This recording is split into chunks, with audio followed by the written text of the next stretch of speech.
What's up, y'all? Phil Swanson here. Got a quick one for you today. Quick thought about trying not to try. This is something we talked about a lot in athletics. How do you teach someone to try not to try? It's kind of a weird concept, right? But what you'll find is the people that are most successful in life, it doesn't even seem like they're trying. I actually got accused of this a lot as an athlete. Like, man, Phil, it doesn't even look like you're trying out there.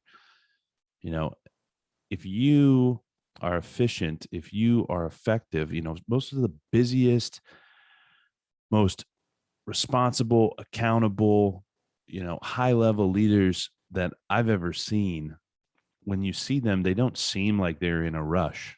They don't seem like they're really hurried or frantic or so busy, right? Why is that? Don't you think they are? You think they just have it easy? Because if you think that, you're definitely wrong. One of the reasons why is they have just gotten really, really good at what they do, and they know how to manage their time and their schedule. They know what's important. They know how to prioritize. They know how to put things down and pick things up and give direction. They know how to delegate things, right? They know how to ask the right questions, get to answers quicker. They know conversations to avoid. They have emotional intelligence, right? But this whole concept of trying not to try is one that really I think is bred through adversity, because at first, in order to get to a point where you reach what I would call a flow state where you're just cruising along, you have to get reps in. This was swings in baseball for podcasters, right? It's just talking, it's doing it, it's doing the reps. You see these people up there that seem like, hey, they're just a natural at this stuff. Man, they're not just natural at it. They've done it. They've talked. For example, I didn't just start public speaking with a podcast.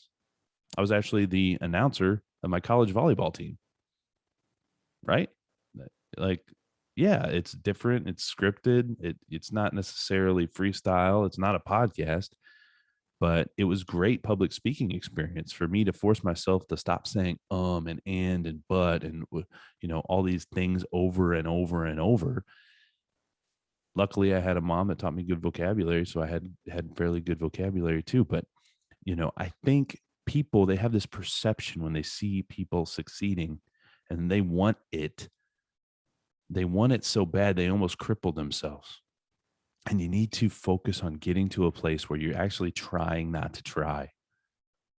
You're enjoying the process. I think this is what Gary V means when he talks about you got to love your process. He loves his process, right? Like I think that's what that flow state's all about, is once you reach that point of peace, it's all about the journey and not the destination. Because if you're always focused on the destination, you're never gonna be happy. You're always gonna be dissatisfied. You're always gonna be anxious. And the Bible says, be anxious for nothing and fear not. Fear and anxiety have no place among a godly mindset. Remember that. And y'all have a great day. Go lead everything.